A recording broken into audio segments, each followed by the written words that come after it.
வணக்கம். 2 மணி செய்திகளை வழங்குவதற்காக நான் காயத்ரி. விரிவான செய்திகளை பார்ப்பதற்கு முன்பாக தலைப்புச் செய்திகளை பார்க்கலாம்.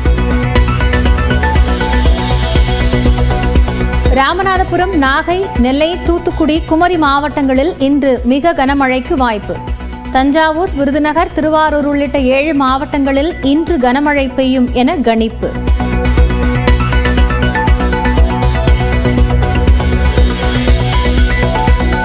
திருவாரூர், தஞ்சாவூர், நாகப்பட்டினத்தில் வரும் 26, 27ஆம் தேதிகளில் மிக கனமழை. கடலூர், மயிலாடுதுறை, புதுக்கோட்டை மாவட்டங்களிலும் 2 நாட்கள் ஆரஞ்ச் அலர்ட்.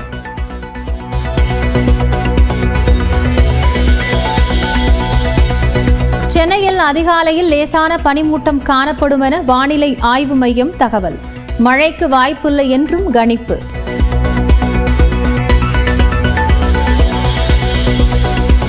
நாகை மாவட்டம் இறையான்குடியில் அறுவடைக்கு தயாராக இருந்த 100 ஏக்கர் நெற்பயிர்கள் மழையால் சேதம்.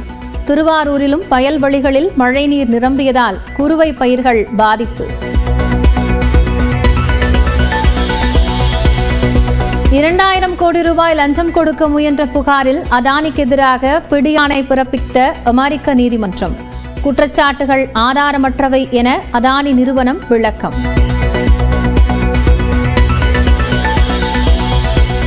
அமெரிக்காவில் குற்றம் சாட்டப்பட்ட அதானியை கைது செய்ய ராகுல் காந்தி கோரிக்கை. பிரதமர் மோடி அதானியை பாதுகாப்பதாகவும் குற்றச்சாட்டு. அதானி குழுமத்துடன் கடந்த 3 ஆண்டுகளில் எந்த ஒப்பந்தமும் தமிழ்நாடு அரசு செய்யவில்லை. மின்சாரத்துறை அமைச்சர் செந்தில் பாலாஜி விளக்கம்.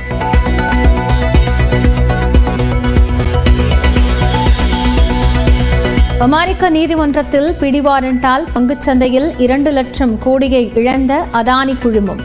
7 நிறுவனங்களில் முதலீடு செய்திருந்த LICக்கும் 12,000 கோடி ரூபாய் இழப்பு.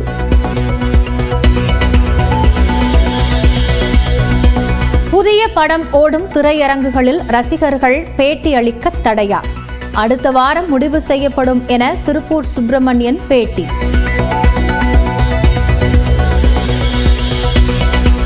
அமரன் படத்தில் தனது செல்போன் எண்ணை பயன்படுத்தியதால் மன உளைச்சல் என கல்லூரி மாணவர் புகார். 1 கோடி ரூபாய் இழப்பீடு கேட்டு படக்குழு மீது வழக்கு.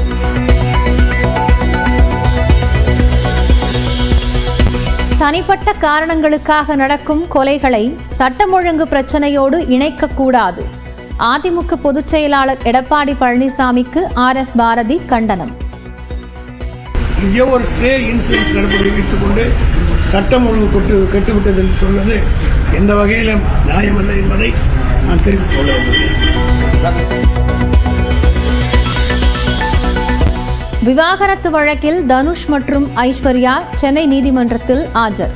சேர்ந்து வாழ விருப்பமில்லை என நீதிபதிகள் முன்பு இருவரும் உறுதி.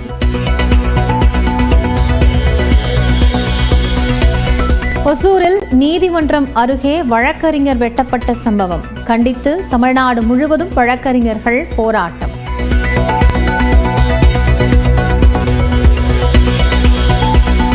மதுரை ஒத்தக்கடையில் காதலிக்க மறுத்த பெண்ணை தாக்கிய இளைஞர் படுகாயமடைந்து மயங்கிய பெண்ணுக்கு மருத்துவமனையில் சிகிச்சை.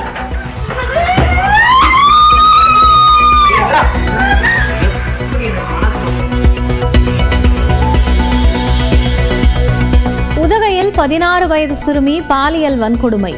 முன்னாள் காதலன் உட்பட 3 பேர் கைது, 4 பேருக்கு போலீசார் வலைவீச்சு.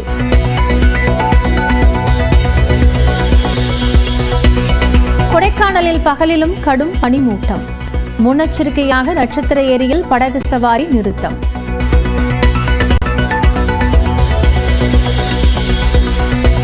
கர்நாடகாவின் கும்பாஷியில் பின்னால் சென்ற கார் மீது மோதிய லாரி. பதற வைக்கும் விபத்தில் 8 பேர் காயம்.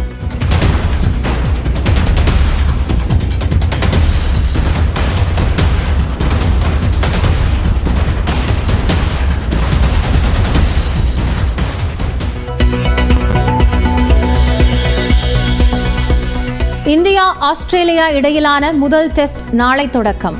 ரோஹித் சர்மா பங்கேற்காத நிலையில் கேப்டன் ஆகிறார் பும்ரா.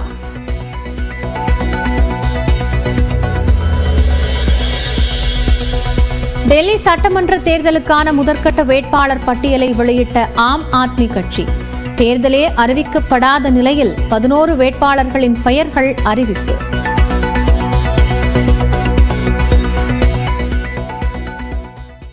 இந்தியாவில் சூரிய மின் விநியோகம் தொடர்பான ஒப்பந்தம் பெறுவதற்கு சுமார் 2000 கோடி ரூபாய் லஞ்சம் தர முயன்றதாக தொழிலதிபர் கௌதம் அதானிக்கு எதிராக அமெரிக்க நீதிமன்றம் பிடிவாரண்ட் பிறப்பித்துள்ளது. நியூயார்க் நீதிமன்றத்தில் தொடுக்கப்பட்டுள்ள வழக்கில் கௌதம் அதானி மற்றும் அவரது உறவினர் சாகர் அதானி உட்பட 8 பேர் மீது ஊழல் குற்றச்சாட்டு பதியப்பட்டுள்ளது. அதில் இந்தியாவில் சூரிய மின் விநியோகம் தொடர்பான ஒப்பந்தம் பெறுவதற்கு இந்திய அதிகாரிகளுக்கு சுமார் 2000 கோடி ரூபாய் லஞ்சம் தர அதானி முன்வந்ததாக கூறப்பட்டுள்ளது. இதன் மூலம் அடுத்த 20 ஆண்டுகளுக்கு அதானி குழுமத்திற்கு ஆண்டுதோறும் சுமார் 16,000 கோடி ரூபாய்க்கு மேல் லாபம் கிடைக்கும் என புகாரில் குறிப்பிடப்பட்டுள்ளது. குறிப்பாக 2021ஆம் ஆண்டு ஜூலை முதல் 2022ஆம் ஆண்டு பிப்ரவரி வரை தமிழ்நாடு, ஆந்திரா, ஒடிஷா, சத்தீஸ்கர், ஜம்மு காஷ்மீர் மாநிலங்களில் சூரிய மின் விநியோகம் ஒப்பந்தத்தில் ஈடுபடுவதற்கு லஞ்சம் தர ஒப்புக்கொண்டதாக குற்றம் சாட்டப்பட்டுள்ளது. இதில் அதிகபட்சமாக ஆந்திராவில் 2021 டிசம்பரில் 7 ஜிகாவாட் சூரிய மின்சார விநியோகம் செய்ய ஒப்பந்தம் மேற்கொள்ளப்பட்டதாக புகாரில் குறிப்பிடப்பட்டுள்ளது. மேலும் 2020ஆம் ஆண்டு முதல் இந்திய அதிகாரிகளை அதானி தனிப்பட்ட முறையில் சந்தித்து லஞ்சம் தருவது தொடர்பாக பேச்சுவார்த்தை நடத்தியதாகவும் குற்றம் சாட்டப்பட்டுள்ளது. அது மட்டுமின்றி அதிகாரிகளுடன் சாகர் அதானி தொலைபேசியில் பேசியதற்கான ஆதாரங்களும் நீதிமன்றத்தில் சமர்ப்பிக்கப்பட்டுள்ளன. இந்நிலையில் முறைகேடாக பெறப்பட்ட இந்த ஒப்பந்தங்களை முன்வைத்து கடன் மற்றும் பத்திரங்கள் மூலம் அமெரிக்க நிறுவனங்களிடம் இருந்து சுமார் 25,000 கோடி ரூபாய் நிதியை அதானி குழுமம் திரட்டியதாக குற்றம் சாட்டப்பட்டுள்ளது. இதனையடுத்து கௌதம் அதானி உட்பட 8 பேருக்கு அமெரிக்க நீதிமன்றம் பிடியாணை பிறப்பித்து உத்தரவிட்டுள்ளது.